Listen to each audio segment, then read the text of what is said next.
Are you a target for someone to dump all their problems, their conflicts, their issues, their pain on, all their emotional chaos?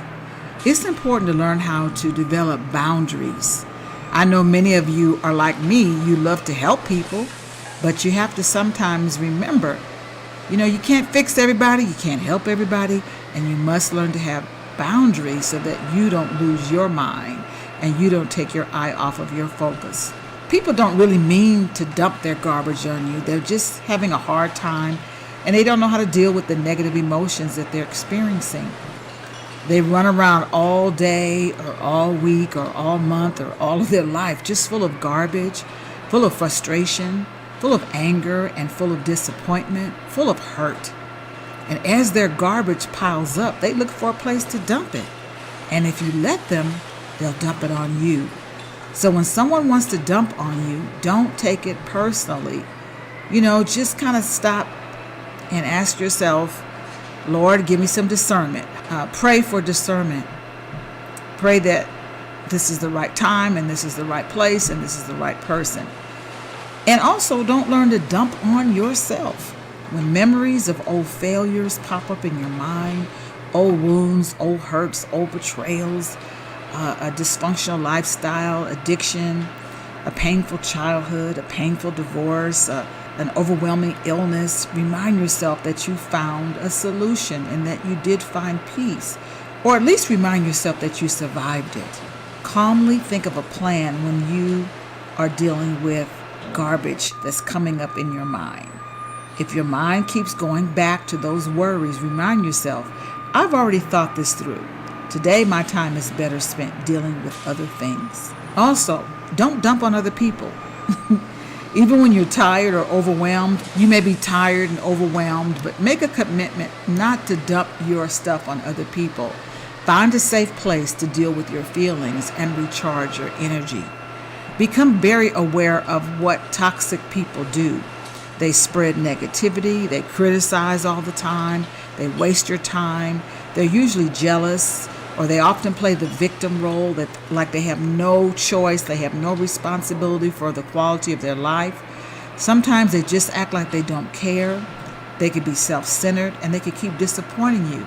If you keep running into people like that, they're going to dump their garbage on you, and it's up to you to not allow it to happen and to have boundaries. There are some people who thrive on drama and conflict.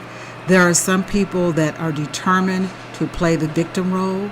There are some people that never want to take responsibility for having peace and breakthroughs and quality in their life. There are some people that never understand the power of prayer and making better choices and surrounding themselves in a better environment. And you can get stuck trying to be the fixer. You can get stuck trying to rescue them. You can get stuck being the place where they dump on until you begin to have the discernment to know this is not the right time, this is not the right person, and this is not the right place. You must learn how to save yourself and protect your energy. And I'm speaking specifically to those that are like me that tend to be empaths. We can tend to attract people who see us as a place to dump on instead of a place to be empowered, to be encouraged, to be exhorted, and to learn how to pull themselves up by their own bootstraps and make better decisions. To learn how to study and pray and seek help, and to recognize when they've been triggered to dump on other people. You don't ever have to feel guilty about stepping away and distancing yourself from toxic people. It doesn't matter whether someone is a relative, a romantic interest, an employer, a childhood friend, or somebody new. You don't have to make room for people to cause you pain or to make you feel small. It's one thing if a person owns up to their behavior and their choices and makes an effort to change. But if a person disregards your feelings and your time and your priorities and your well-being, it's time to have some boundaries. I often tell myself, something that I wrote in my book, is that I have to learn, Jewel, to observe what's happening, but I don't have to absorb it. I don't have to be a sponge and absorb the negativity, the toxins of other people. I'm learning to seek out tonics, not toxics. tonics, those things that will make me feel healthy and vibrant and blessed and joyful and empowered. That's a tonic. And that could be a book. It could be getting a massage. It could be painting, dancing, music, traveling, hanging out with your friends, hanging out with your loved ones. Or for me, sitting on the floor with my grandbaby, that's a tonic. Going to the ocean, a long walk, going fishing, golfing, whatever gets you outside and in nature will certainly be a tonic for your mind, your body, and your spirit. When I travel, that's a tonic.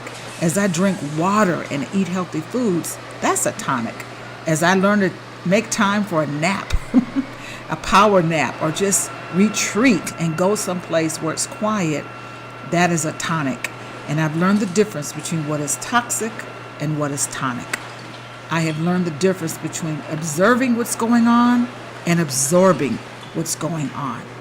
This is Jewel Diamond Taylor. Thank you so much for watching. Be sure to share this message with others and visit my website, jeweldiamondtaylor.com.